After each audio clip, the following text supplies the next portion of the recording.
Hey there, roamers. Welcome to the Roam in Your Home podcast and YouTube channel, where we get to hear from full-time RVers, unpack their experiences, and learn actionable advice to help you roam in your home too. I'm your host, Jamie Williams. Thank you so much for being here. Buckle up, my friend. Let's get ready to go on an adventure together right now. Hey friends, welcome to episode number 4. Wow, that went by fast. Thank you so much for being here. Just a quick introduction in case this is your first time tuning in. I'm Jamie from Roam in Your Home, and my husband Randy and I have been full-time RVers since 2017. And the goal of this podcast is to give people a glimpse of RV life and hear from real full-time RVers that are living the dream. We pull back the curtain and ask all the questions and get all the answers of what we wish we knew before we started full-time RVing. My goal is to share these real-life conversations with you each week so you can get the information that you need to be able to roam in your home too. Today, I am super excited to talk with Patty and Shane from Gills on Wheels. You will love getting to know them and hearing all the great tips they share. They are empty nesters that sold their home for a fifth wheel and recently also bought a truck camper to have even more fun adventures. I loved this conversation. I know you will too, so I won't make you wait any longer. Please help me give a warm welcome to Patty and Shane. Hi, Patty and Shane. Welcome to the show. Hi, thank you. Thanks so much for having us. We're super excited to be here. Oh, I am so excited that you guys are here. I've been looking forward to this conversation all week. I just absolutely love following your adventures on Instagram. You guys have such great information and helpful tips for all of our listeners. So I'm excited to learn from you and to share all of your information for our listeners as well. Thank you so much. Yeah, we appreciate that. We love helping out other RVers, weekenders, full-timers, everybody. Even want to be RVers. We like helping them out as well. Yeah, we enjoy that. Awesome. So to begin, tell us, how long have you guys been on the road?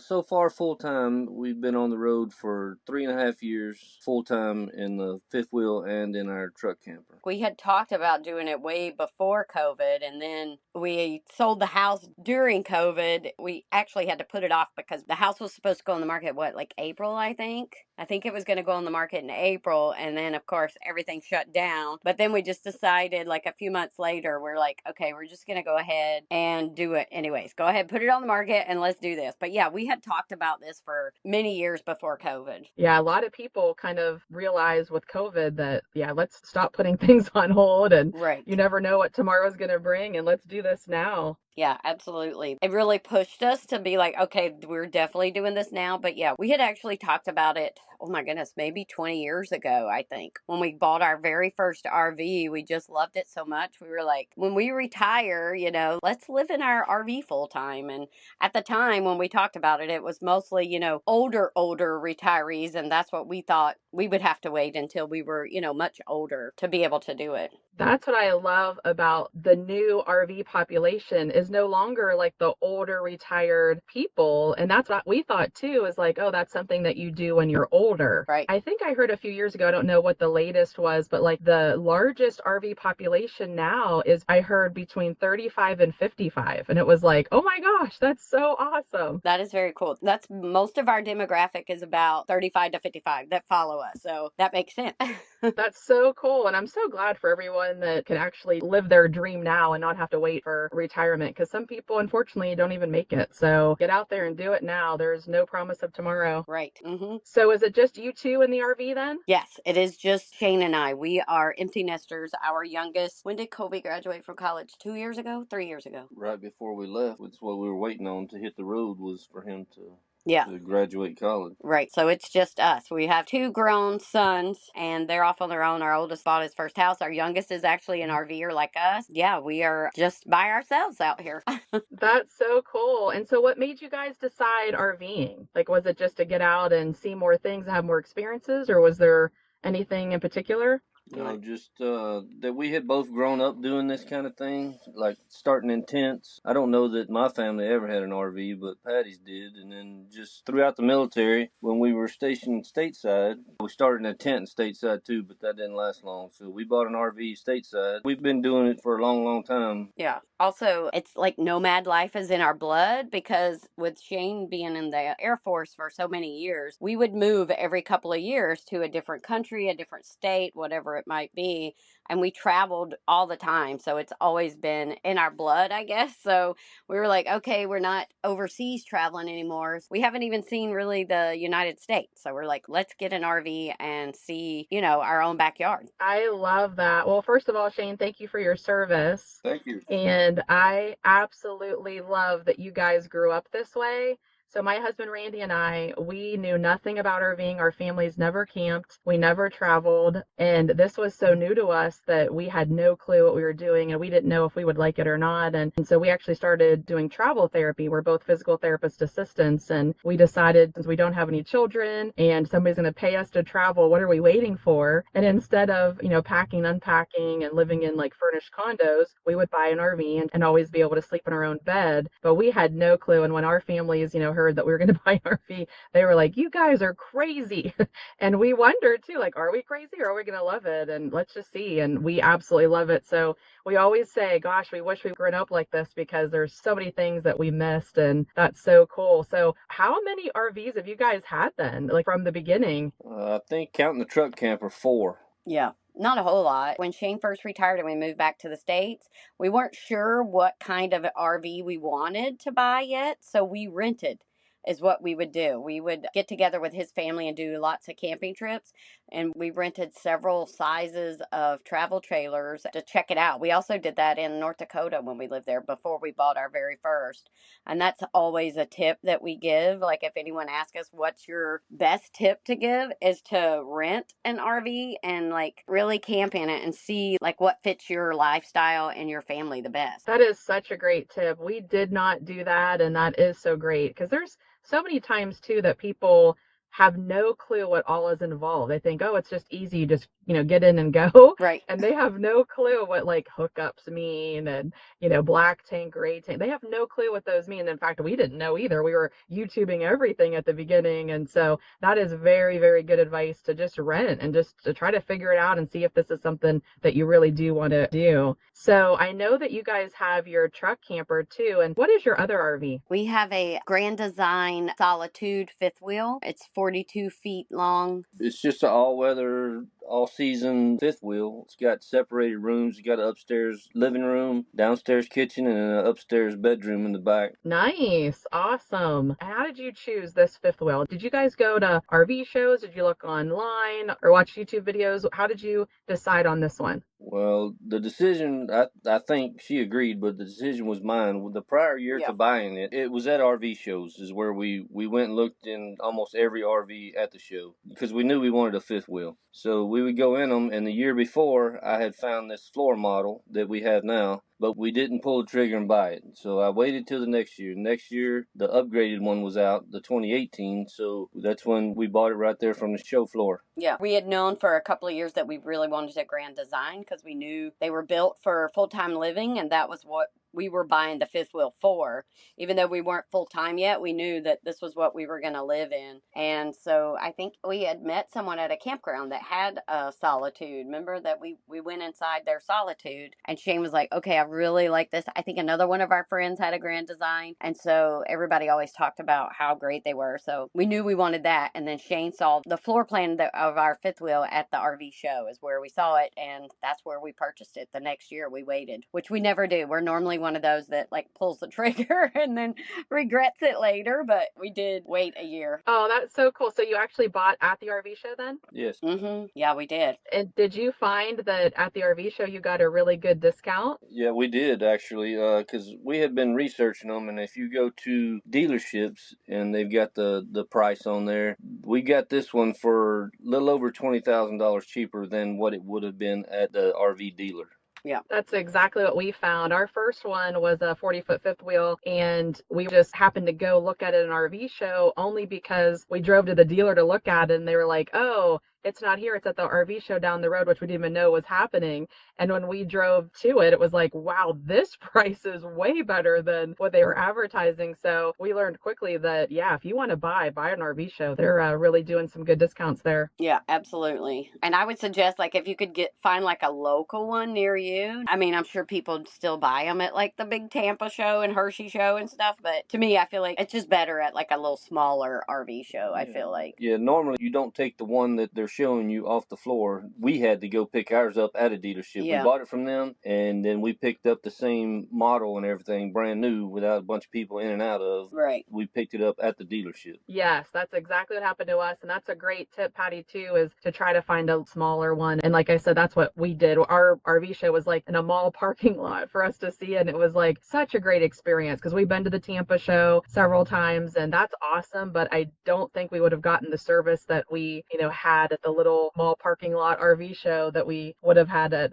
Tampa, because there's just so many people and just not enough help there to actually do that one-on-one that we got. So that's a great tip. Yeah, I agree. There's just too many people at those big RV shows. It really is. So I'm so curious. So you have the truck camper too. Where do you put that when you're towing your fifth wheel? So we have like our home base campground where our fifth wheel is right now is in Texas, right outside of San Antonio, Texas. And so they have a storage lot there at the campground. And so we keep either the fifth wheel or the truck camper there. Oh, that is great. So we always talk about that because we ended up during COVID, because we weren't able to do a travel contract, we were stationary and chomping at the bit to like go and do and make up for lost time. So we ended up selling our 40-foot fifth wheel and bought a 20-foot travel trailer for just a bucket list adventure mobile for like a year to be able to go more places and do more things.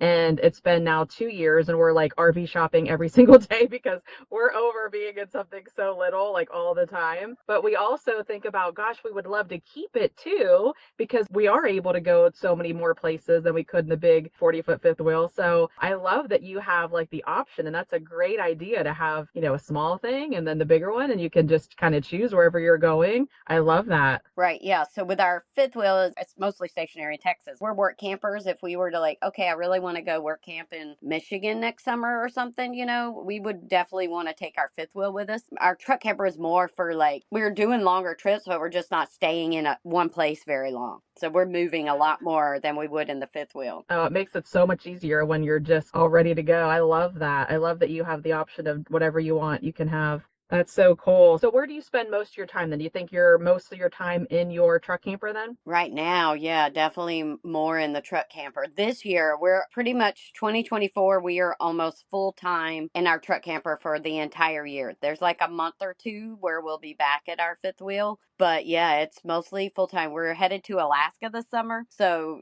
yeah, we'll be taking the truck camper along. So we'll be in the truck camper almost the whole entire year. Alaska, that is so exciting. That is on our bucket list for sure. Have you guys ever been? No, it's been on our bucket list for a really long time. So yeah, we're super excited about that. We have several of our friends that are going to be going with us and traveling up there as well. So that it's going to be a lot of fun. We're super excited. Oh, can't wait to follow along on your adventures. That's going to be awesome. So I really want to find out, 3 things that you love about your RV, and it's totally up to you if you want to talk about your truck camper or your fifth wheel or both, whatever you like. But I just want to give the listeners some ideas of things that RVers actually really love that you might not, even consider when you're shopping. So tell us some things that you guys love. Well, the fifth wheel, some things I really like are just the space. When you're in a real small one, it's nice to go to a little bit bigger one for more elbow room. I also, in the fifth wheel, I like the separated rooms where my kitchen and bedroom and living room are separate. It's not like one solid floor.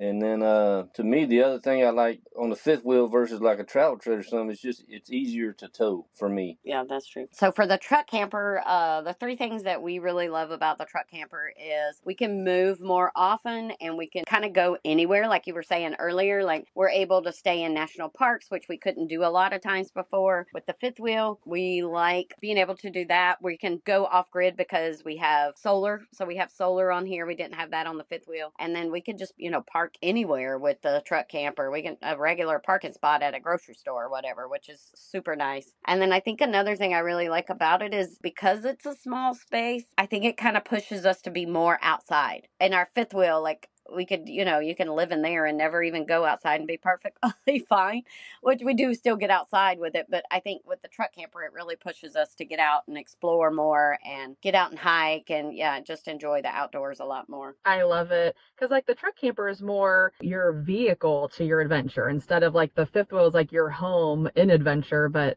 yeah, I love that because a lot of people will buy the RV as your home, and it's your home on wheels. Mm-hmm. But sometimes when you do that smaller, the truck camper, just our little smaller travel trailer, it's like, this is our vehicle now. Like now, because it's small, we can go more places and have more venture. And it is so nice. And I love that you have the, best of both worlds. And Shane, let me go back to what you were saying with the towing. So many people don't realize how much easier it is to tow a fifth wheel than a travel trailer. Yeah, that's exactly right. And I mean, for me, a travel trailer, you got to put on the sway bars and all that stuff. If not, it's going to rock pretty good on the road. But a fifth wheel, it's easier to hitch up, hook up to it. You can see the hitch right in the back of the truck. And then going down the highway, to me, it's just more sturdy with it being able to be on the fifth wheel hitch versus your little ball on your bumper. It's just a lot easier. And also, when you're pulling into some of these tighter RV parks, it's easier to turn. I mean, you can turn it almost 90 degrees, or some of them can turn 90 degrees, and you can get into these parks much easier with a fifth wheel versus a travel trailer that's going to hit your bumper or what have you if you cut it too far. I'm so glad you talked about that because that's something that you really don't know until you get both and who is going to plan on getting both, right? And so you don't really know it until you kind of learn the hard way. Thankfully, we started with the fifth one. We learned quickly, wow, this is so stable, so easy to tow. Then when we went to the travel trailer, we're like, wow, even with the anti-sway and all that,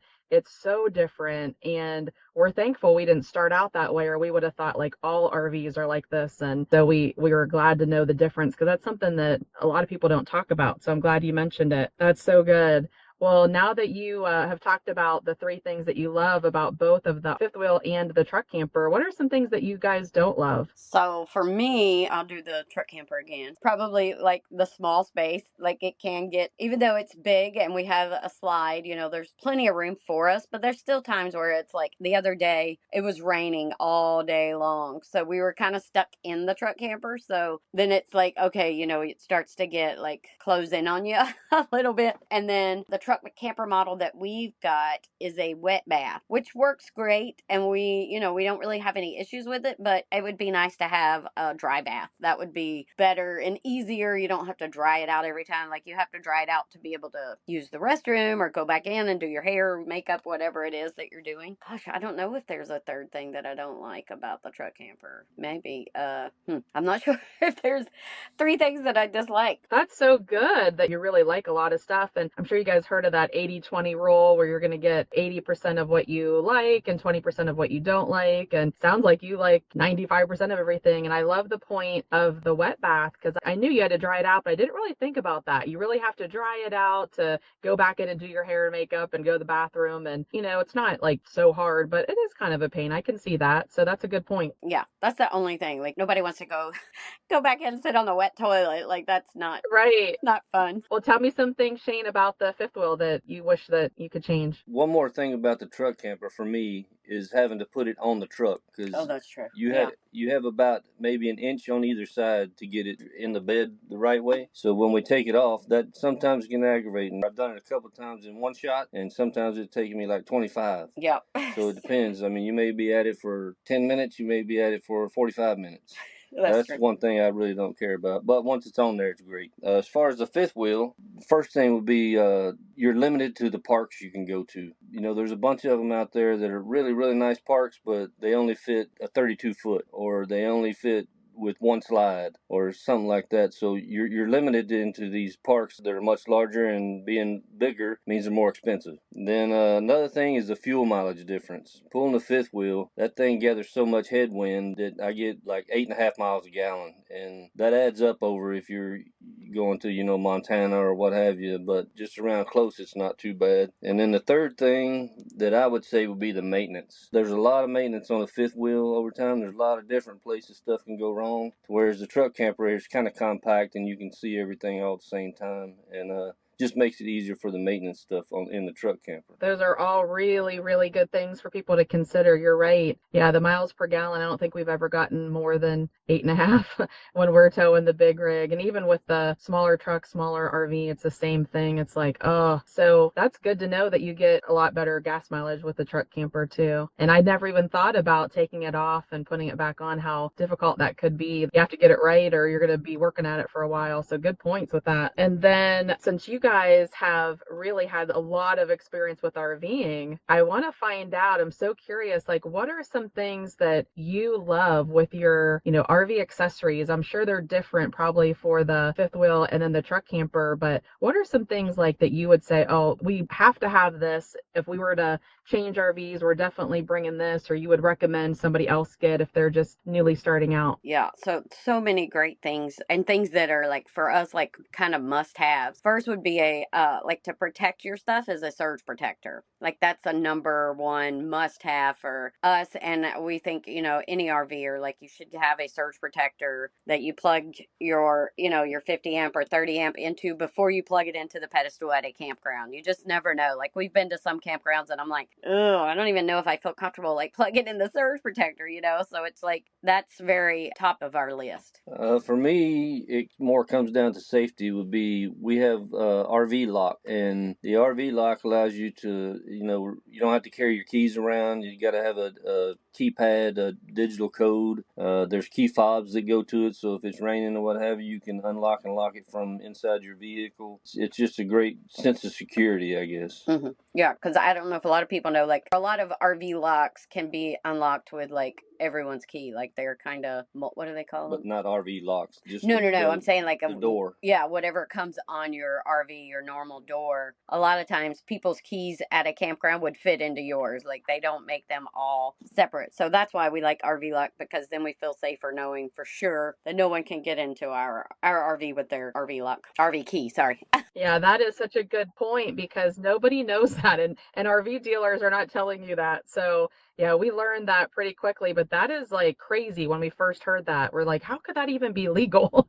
But it is. So it's nice to have, yeah, the separate keypad and that safety peace of mind that nobody's coming in that you don't want there. So that's a really good one. Do you guys have any other ones? I would say too, like our snap pads, or like to have that underneath your jacks on your that come on your RV. They're just metal, and like if you're parked on concrete or something, like it's just not as sturdy. So if you've got a rubber foot on there, a snap pad, that's something good to have. What's one for you? Ben? Well, back to snap pads, because they work in sand and stuff. And some of these places we go off the road on, the ground is not level. There's holes, there's sand, soft dirt, and these snap pads take the pressure off the leveling system where it doesn't dig in the ground and cause it to basically sink. Mm-hmm. Yeah, definitely. But I mean, just gosh, it's hard to choose because there's like so many things that we love. On the fifth wheel, one of them is a water softener. Oh, definitely. You get in some of these parks and they've got super hard water like Texas. Yeah. And the water softener really comes in handy for that.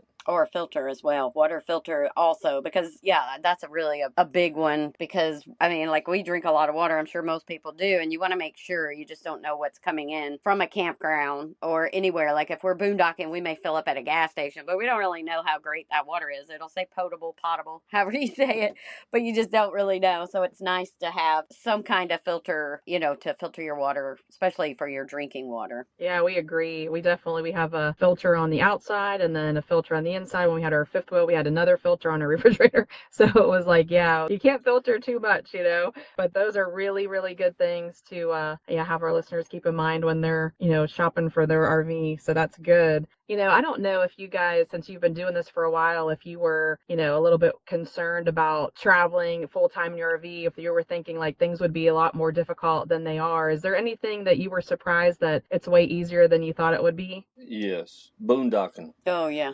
Definitely. I was thinking out there in the middle of nowhere by yourself and, just kind of, I don't know, nervous about it. But once we've done it a few times, that's our go-to thing now. Yeah. We would much rather boondock than stay in a park with 85 other people. But I mean, the people don't bother me, but it's just, it gets crowded, and out there it's just you're out there by yourself, and it's a lot of fun out there for me. Yeah, a lot easier too than we thought it would be, because we were like so nervous with our fifth wheel. We never had solar put on, we never boondocked in it, but like I'm telling you, it's addicting. As soon as you go one time, you're like, okay, this is amazing.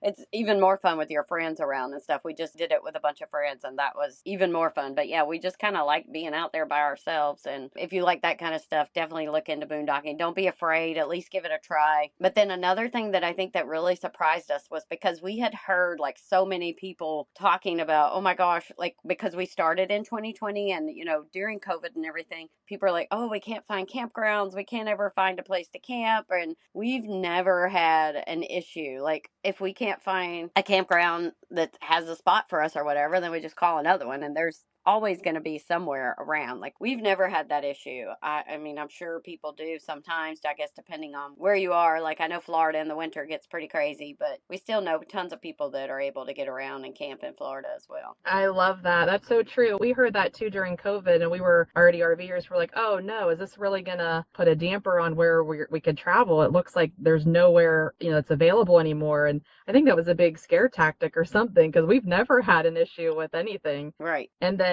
Shane, your point with the boondocking too, where you guys were talking about how much easier it is than you thought. We thought the same thing. We had our fifth wheel for 4 years. We're always afraid of boondocking. We didn't know how to do it. Didn't really know where to go.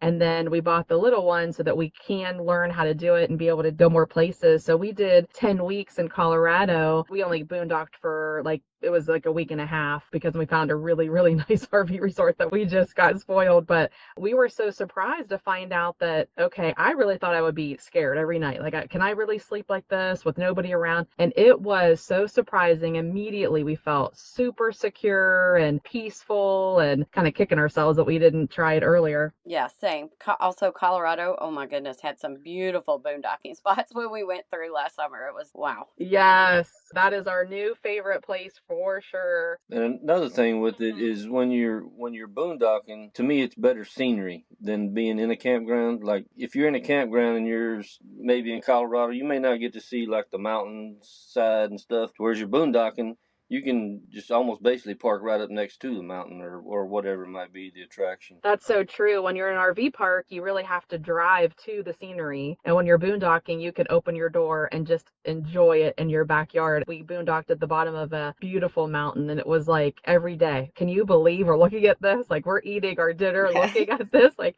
this is so fun. And why is there only like 3 other RVs in view? Because you would think like this would be so packed because it was so awesome. But yeah, so, well, that definitely answered my next question of where do you guys prefer to stay? And I agree, boondocking is just priceless when you can find a beautiful view, and especially if your friends are there. That's what we've never boondocked with anyone, so we were always saying, like, how fun would it be with our friends here, too? Like, that is just the best of both worlds. That's so cool that you're able to meet up with some friends and all have so much fun together. Do you guys also stay at some RV parks? I know you said your home base is an RV park, right, in Texas? Yeah, we have a home base in Texas that we were going there. I think it's been about 8 years or so now that we've been going to that campground. It was near where we were living in San Antonio, and we just love it there. The owners and everything, everybody there is like family to us now. But yeah, I mean, we still we're actually at a campground right now. We still love campgrounds, but for us, if we were to choose like boondocking, especially in the truck camper. Now, if we're in the fifth wheel, we're probably gonna still stay at a campground because we don't have any solar or anything on the fifth wheel yet. But people totally boondock with fifth wheels and Class A's and buses. Like we had our little,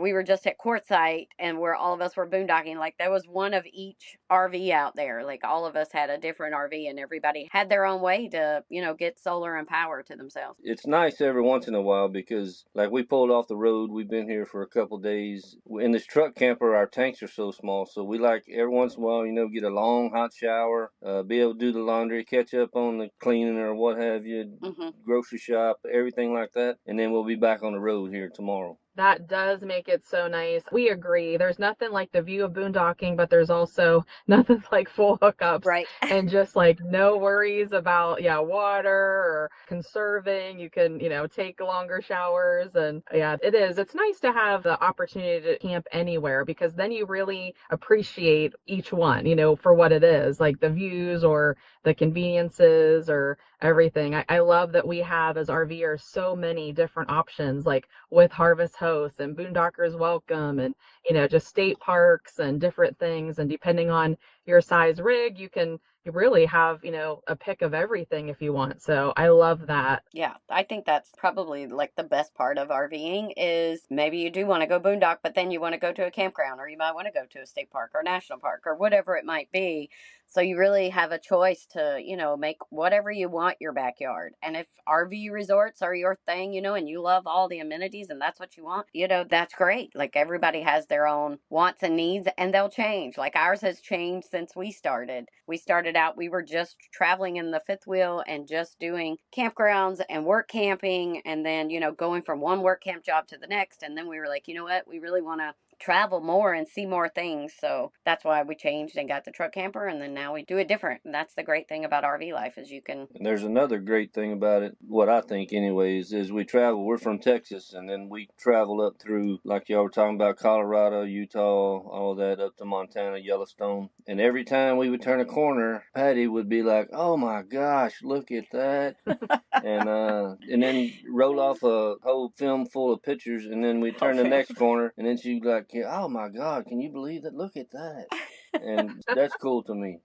Yeah, he's always like, how many times are you going to say, oh my gosh, that's so beautiful?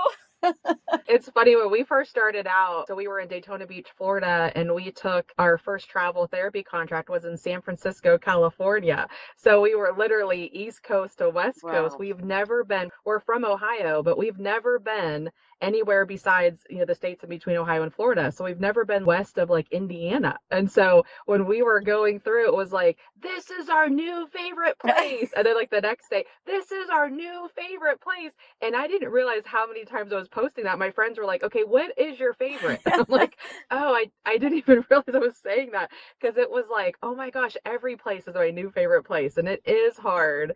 And now I'm going to ask you the hardest question of all. Well, first of all, before I ask you that, how many states have you guys been in? 24. I think it's 24. I think 24 in our RV or travel trailer. We've been to a lot more traveling, but we only count the ones that we've actually been in with the truck camper or with the fifth wheel, and we have to stay overnight. Yeah, landing gear has to be down for it to count. Yes. I love that. Yep, that's how we make it count. That's a good rule. So out of all those beautiful places that you've been, what would you say your top 5 is? All right, so this might surprise some people. So number 5 for us is Arkansas. I think because it's a beautiful state and it's just so not talked about. People talk about, Utah and Colorado and Montana, but once you go to Arkansas, it's like, holy cow, this place is amazing. Like, never thought it would be so beautiful. It really is a beautiful state. We loved Arkansas. And then number 4, you want to say number 4?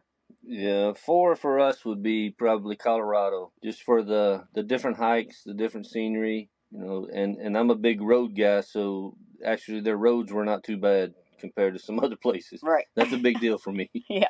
Number 3, another one that might surprise people, was Idaho. We were just blown away by Idaho. It really is a beautiful state. There's so many things to do there, and all the mountains. Yeah, everything. It was just beautiful. Idaho was a gorgeous state. And then number 2 would be Florida. Yeah. I know we talk about the mountains and all the scenery a lot, but we also do like beaches. Yeah. And being down in Florida with the weather, and then it gets a little cooler, and you get to go with the manatees, all the springs, the waterfalls, and then right on the other side, you have the beaches, to where you can just, during the middle of January, hang out on the beach or whatever you want to do. And with our e-bikes, we ride up and down the beach with them. So Florida would come in at number 2 for us.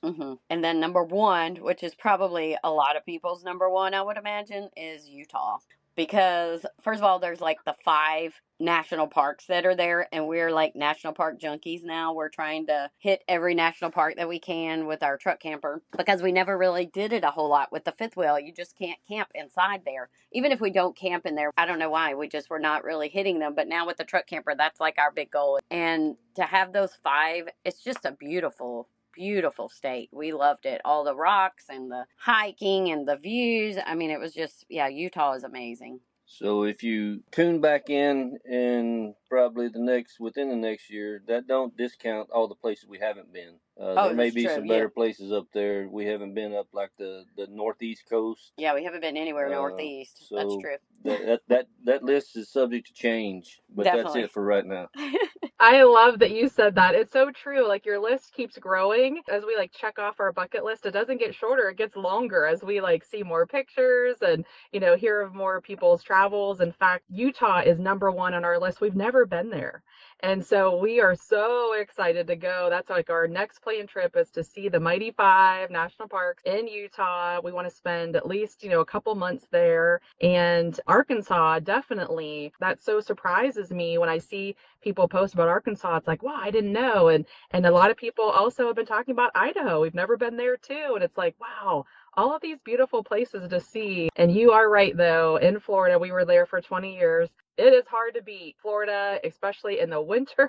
It's terrible in the summer. Right. I will not recommend that, but it is awesome in the winter and you're, on the beach and it's January and everybody's shoveling snow and you're like, this is so gorgeous. Like, this is awesome. And seeing the springs and the manatees and, oh, yeah, there's nothing like it. It really is a great state as well. Yeah. I love that you were able to see all of those. And you're right, it will change. As you travel, you'll have a new top 5 and it will just keep changing. That's the best part about this RV life is you just keep adding to your top 5. Yeah, we're in California right now, and it's a beautiful state as well. We just got here, and so that's probably going to be added on there as well. Oh, awesome. Where are you at in California? Right now, we're in South California. We're in Coachella. Okay, never been there. Like I said, our first travel contract was in San Francisco. We stayed in San Jose, and then we took another contract. We were in Fresno, which is only like an hour and a half from Yosemite and the Sequoia National Park and Kings Canyon. So we love that area.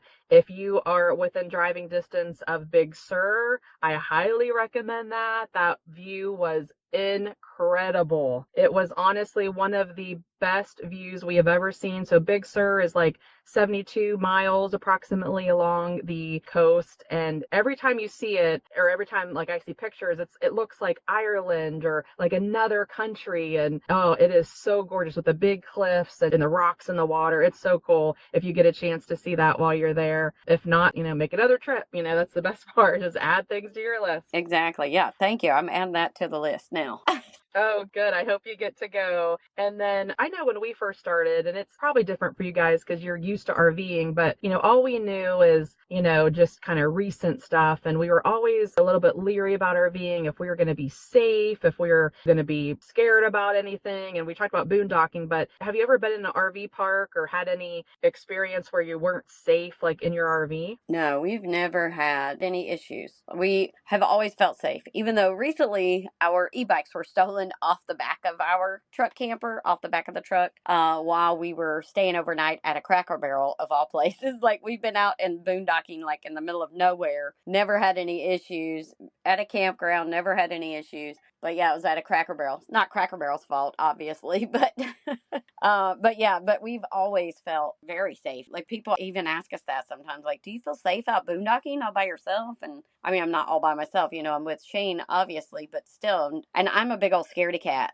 I'd be the first to admit, like, everything scares me, but no, I've never felt like unsafe or anything.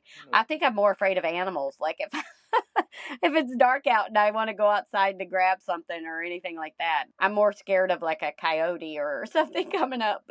Mine, the only time it doesn't have anything to do with being unsafe from people or worried about somebody break in. There's a lot of times you get to a place and just the weather will sneak up on you. Oh, that is true. That weather is probably more dangerous than people True. or animal. If you're not prepared for it, or if you don't have a plan while you're watching the weather, somewhere to go, it just in case it gets that bad that they're forecasting, then you probably need to leave. But that's the only real danger I would say that we have experienced. That is such a good point, Shane. I'm so glad you brought that up. It is so true. And even still, we do not have a weather radio, and we talk about it all the time. We got to get one. We got to get one. You don't know what you don't know, and we really want to be aware, especially when you're sleeping. You don't know what's happening in the middle of the night. We've all seen those videos of like tragedy for these RVs, and it's so true. You really do need to be aware of the, weather, check it. It always can change on a dime. time. And sometimes even, the forecasters don't know. So weather radio is a great idea. And I think, everybody I've interviewed and even just people that I've met, there's really not many scary experiences. And I am so glad to hear that because I don't know, I think a lot of people are hesitant because they think like, oh, I don't know if it's going to be safe. And you hear about, if you watch the news, it's like, oh, it's always bad news and all that. When you are surrounded by other RVers, they're always helpful and kind. They're not in your business, but they're there if you need them. And everybody's kind of looking out for each other because we're all doing the same thing. We're just trying to live our best life and trying to enjoy every moment. So I love that you didn't have any bad experiences in RV park. I hate that you had your e-bike stolen though.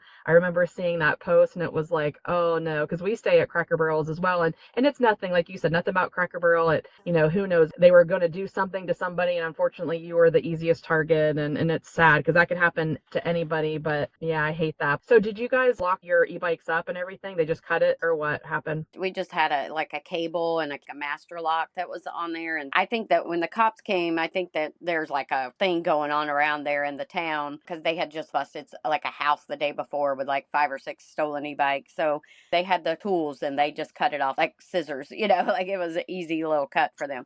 So we've definitely upgraded locks and we've put motion lights now outside, a camera we're probably overdoing it now, but that's okay. We want to make sure it doesn't happen again. Yeah, better safe than sorry. I love the idea of better locks because we use a cable lock too. It's like, just a little small deterrent, but really if anybody wants it, they're going to break through. So, and I love the motion light idea. That's a really great one. Cameras too. You can never go wrong with that. So better safe than sorry. And unfortunately, we all have to learn the hard way until we do something like that. But so we know RVing when we were doing all of our research, we always heard, not if, but when an issue happens with your RV. And we were always so nervous, like, when's it going to happen? What's it going to be?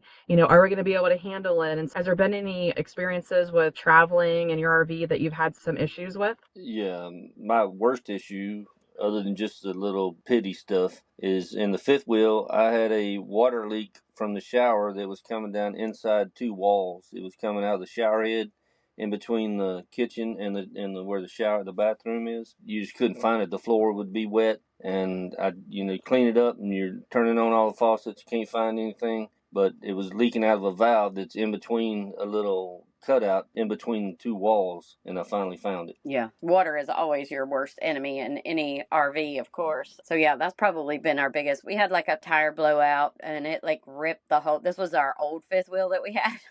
It ripped the whole side almost off of the camper. It did some pretty bad damage. But I mean, like, all in all, like, things happen and you have to learn patience. You have to learn to kind of go with the flow and learn also that it's just part of RV life. Things are going to break, things are going to happen. But then at the same time, like, things are going to break and things are going to happen in your sticks and bricks home as well. Like, it's just part of life. Things are not perfect and they're not going to last forever. So you just have to learn to either figure out how to fix it yourself or you got to take it in. That is so true. And you do learn that it's not the end of the world. Like, you're going to be able to fix it just like you're in your house. There's nothing perfect, like you said. Yeah, that is good. Do you guys travel with a tire pressure monitoring system? We do, yes. Okay, good. I don't remember which one, but yeah, we have one that Tire minder. Tire minder, that's what it is. Yeah. That is so important when you talk about blowouts. Like, that was our biggest concern too, is how do we handle it? Because sometimes you see like the truck and the RV going crazy all over the road. And thankfully we've had a blowout on our dually truck and our fifth wheel, and both of them were okay. But you're so scared. You're scared of the unknown more than anything. And once you kind of have your first blowout under your belt, you're like, okay, we can handle this. We'll be okay. Definitely, we always recommend the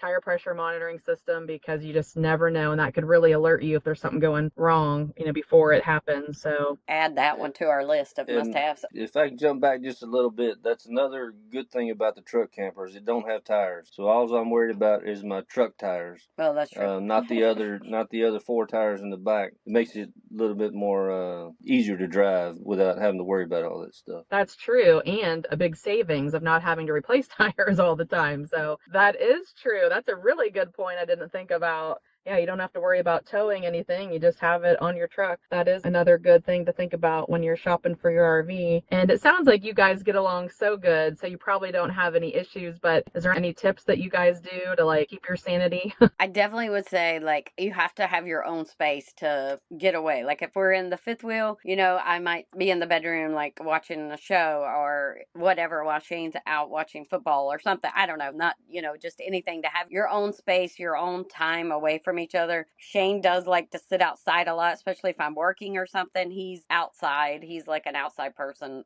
all the time. So that's, main thing is just kind of make sure that you're able to have some time apart from each other so you don't get on each other's nerves. But it's going to happen. Like, we get on each other's nerves. We get on like, it's just part of marriage. Like, some people are like, how could you live with a person in such a small space? How do you not get on each other's nerves? And I'm like, listen, we got on each other's nerves when we were in a house. Like, like, it's just, that's part of marriage. You're going to get on each other's nerves, and it's just how you handle that part of it. Like, we know we've been together for 30 plus years now, so it's a little easier for us. We know when we're getting on each other's nerves. Shane knows when I'm getting irritated, and he just leaves. He just goes outside. That's so smart too. And it is true. Like, it's really not different. When people saw we had a 4-bedroom home and then we had this 40-foot fifth wheel that we thought was so little, and we crack up about it now because we're like, oh, that's a mansion. They would walk in like, oh, how can you do this? And then they walk in now to our 20-foot travel trailer and like, nope, we're out. We can never do this. I don't know how you guys must really like each other. And it like makes us crack up because we're like, wow, I mean, how could you not want to be with each other? And it's the same thing when you're in your home. If you get, like you said, you get on each other's nerves, you give each other space, and it's no different. If you had trouble before in your home, you're going to have trouble in your RV. And if you didn't in your home, you probably won't there. I mean, it's definitely doable. It doesn't matter what the size is. You really do learn to appreciate each other and the role that each other plays in making this smooth. And so I agree. It's definitely doable. It doesn't matter what size you're in. But yeah, when we go back to a fifth wheel, we're going to be like yelling to each other. Can you believe it? Like, can you hear me down there? It's going to be so nice. So you were talking, how do you get your mail again? Like the RV park? Is that your address? Yeah, where our home base is, we can have stuff mailed to the campground, or we have a PO box there, and our son checks it and will send us mail. But if it's something that we need while we're on the road, we have it sent to a campground or an Amazon locker, or we could also have it sent to a general address at a post office. Like, we have some mail right now that's going to a post office near where we're going to be back at Quartzsite, and they will hold it for you for 30 days. That's just a tip. If anybody can't find somewhere to have something shipped, you can also have it shipped to like a UPS, I think, and FedEx office. I mean, there's so many ways you can get mail. Those are good tips. I did not know that. So do you have to check with the post office before you let them know you're going to get a package? Yeah, like, we just call them and ask them just to make sure, hey, we're on the road. Actually, this post office, the lady is the one that told us when we went in there. She's like, oh yeah, you can just have stuff shipped here anytime and we'll hold it for you for 30 days. But we like to give them a call, a heads up, like, hey, we're the Gills. We're having some packages sent there or whatever, and they're like, okay, that's fine. We'll hold them for you. That is a great tip. I had no idea, and that would surely help, especially when they hold it for 30 days, because a lot of times we're somewhere and we order something and it's like, gosh, we're leaving in 2 weeks. I don't know if it's going to get here. And what if it doesn't? And then, we'll kind of like look ahead. Is there a place that we can ship ahead? Because we don't really know if it's going to be here before we leave. So that's really great just to have a safety net in that way. So that's a great tip. Another question we get asked a lot is because, this RV life is so exciting and people want to do it, but they don't know how they're going to make money. And so if you don't mind me asking, how do you guys make money on the road? Sure. Yeah, that's one of our biggest questions as well. That and the mail. So Shane is retired Air Force. He served 24 years in the Air Force, and so he gets a retirement income coming in. I mean, we could live off of it, but not very well. Like, it's not a huge amount of money, but it's great. It helps. And then I have a part-time job where I work for a camping booking app company. So I work part-time with them. I do 20 hours a week. And then the rest of our income comes from content creation for different companies and things like that. We have our own business and we'll take pictures for a campground, or we'll make a reel for a campground, or a camping product or clothes, whatever, it might be. I love that. I love that you'll do whatever you can, right? Just to be able to make money so that you can still do this life, and you're living the life of your dreams and you'll make it work in one way or another. I love that. I love those tips. Very, very good. I love all of the information that you guys share. You really have added things to my bucket list, and I know that our listeners will love it as well. Where can everybody follow you to continue following your adventures and see where you go next? Yeah, so you can find us on pretty much every social media. We are at Gills on Wheels on Instagram, Facebook, TikTok, YouTube. I think that's it. All of those. Oh yeah, Pinterest as well. I forgot about Pinterest, but yeah, we don't do like Twitter or anything like that. But yeah, you can find us pretty much on every social media at Gills on Wheels. Awesome. I'm going to include a link in our show notes for all of your social media, as well as the products that you guys talked about, and anything else you want to give to our listeners. We'll definitely include a link in the show notes. But this has been such an awesome conversation. You guys have given me so many helpful tips and ideas, and I know that our listeners are getting all the same great information from you guys. I really am so thankful that you guys took the time to talk to me today, and I'm excited to continue watching your adventures, and I'm just excited to see where you go next. Thank you guys so much for your time, and I hope to see you guys on the road. We would love to see you on the road. We love seeing people on the road, and we really appreciate you having us on here. This is amazing what you're doing, and we also always love to help out, other fellow RVers as well. So yeah, we love that. I love it. Thank you guys for all you do, and I'll talk to you on Instagram. Thanks so much. Have a great day, guys. You too. Bye-bye. Wasn't that conversation so much fun? Patty and Shane love to help RVers, so you definitely need to go follow them everywhere at Gills on Wheels. Also, be sure to visit our show notes for all the links to their information and products they mentioned. You'll also find all the links on our website at roamingyourhome.com/gillsonwheels. Come back each week because I have so many more fun conversations coming up. You'll hear my conversations with Kirsten and Clarence from Move with Mac, Janelle from Wynn's RV Club, Sarah and Jeff from Wake Up and Wander, Chris and Gary from Big Dog RV, and so many more. You won't want to miss these great conversations filled with so many awesome tips and travel information. I learned so much, and I know you will too, so come back each week. Thanks so much for listening, and I hope to see you on the road. Thanks for listening to this episode of the Roam in Your Home podcast and YouTube channel. If you enjoyed this episode, we'd love it if you would subscribe to our show and consider giving us a 5-star review. It's free and would mean the world to us and help us grow. If you know anyone who would also enjoy this podcast, please share it with a friend. I would also love to connect with you on Instagram or Facebook at Roam in Your Home. Come back next week for another fun adventure, but until then, stay safe, and we hope to see you on the road.